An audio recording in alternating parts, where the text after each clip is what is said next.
लोहिया का एक कथन है कि जिंदा कौमें 5 साल इंतजार नहीं करती।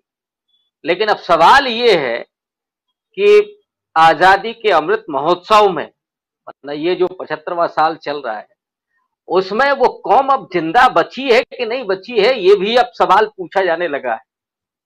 क्योंकि ये जो कौम है वो आपस में इतनी ज्यादा विभाजित हो चुकी है कि या तो वो सरकार के साथ है या वो सरकार के विरोध में है।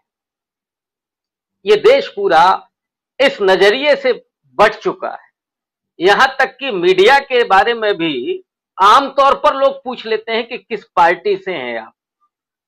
एक जमाने में ये होता था कि जो जनमानस है, जो मीडिया है, जुडिशरी है और जो संवैधानिक संस्थाएं हैं, वो आमतौर पर सरकार पर एक तरह की नकेल कसती थी, उनके लिए प्रतिपक्ष की भूमिका अदा करती।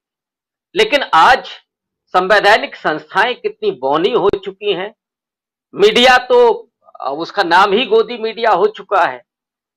जनता धार्मिक रूप से और जातिगत रूप से बहुत ज्यादा विभाजित हो चुकी है। उसके भीतर नागरिकता बोध जो होना चाहिए था, उसकी जगह पर वो हिंदू है कि मुसलमान है कि वो सवर्ण है कि वो दलित है कि वो आदिवासी है, ये तमाम भावनाएं बहुत तेजी से गई हैं। और ये उस तेजी से गई हैं कि जहां नागरिकता बोध छलनी हो रहा है। आइडेंटिटी पॉलिटिक्स पहले भी होती थी, लेकिन उसमें नागरिकता बोध सबसे आगे रहता था।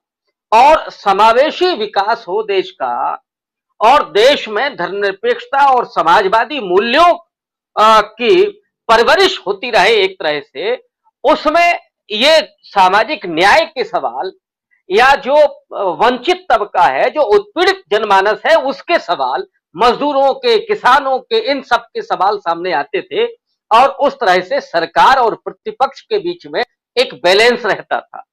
सरकार पर एक तरह की नकेल उसकी कसी रहती थी कि उसकी जो नीतियां हैं वो जन पक्षधर हों। लेकिन आज के हालात में संवैधानिक संस्थाओं का इस्तेमाल किसके लिए हो रहा है?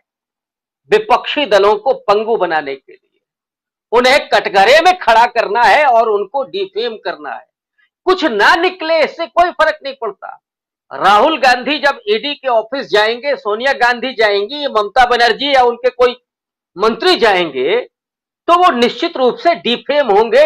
तो जनमानस में उनको बेईमान, उनको चोर वगैरह वगैरह आपको सिद्ध करना है। दूसरी तरफ अब आप देख लीजिए, इस ईडी ने पिछले 8 साल में किसी भारतीय जनता पार्टी के नेता के यहां छापा डाला है क्या? या जो पहले खुद ममता बनर्जी के यहां जो अभी लोग हैं, जो कुछ दिनों पहले बीजेपी में थे, उसके पहले तृणमूल कांग्रेस में थे, उस समय ईडी ने शिकंजा कसा था। जब वो बीजेपी में आते हैं तो सारी चीजें खत्म हो जाती हैं। तो ये अब दिख रहा है, ऐसा नहीं है कि कुछ इसमें ढका छिपा हो। तो ये जो स्थिति है कि जहां पर सीधे तौर पर, खुले तौर पर इनका इस्तेमाल हो रहा है विपक्ष को पंगु बनाने के लिए, और जनमानस को इतना आप घृणास्पद और विभाजित बना दीजिए कि वो सरकार से सवाल पूछने में ही एक तरह से असमर्थ हो, सरकार से सवाल पूछे ही नहीं, अपाहिज उसको बना दिया जाए मानसिक रूप से।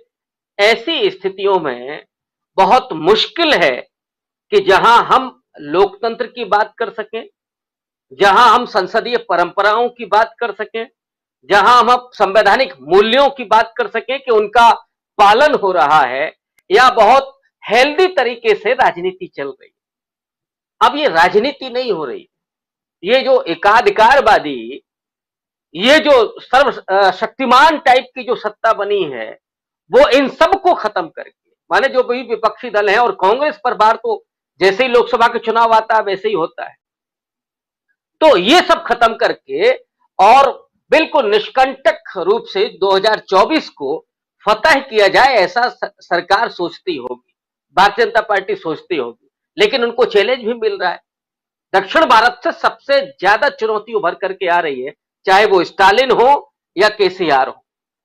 ममता बनर्जी को हो सकता है कि आप खामोश कर लें, अरविंद केजरीवाल को हो सकता है आप खामोश कर लें, लेकिन दक्षिण भारत की जो आवाजें हैं उनको मुझे नहीं लगता है कि दबाया जा सकता है। और वहां से भी अगर ये आवाज उठेगी तो फिर वो रोजगार का सवाल, वो महंगाई का सवाल, वो बेरोजगारी का सवाल, जो बढ़ती हुई आपकी गरीबी है उसका भी सवाल आएगा, जो अमीरों की संख्या बढ़ रही है उसका भी सवाल आएगा। और ये सवाल कहीं ना कहीं सरकार के लिए मुश्किलें पैदा करेंगे।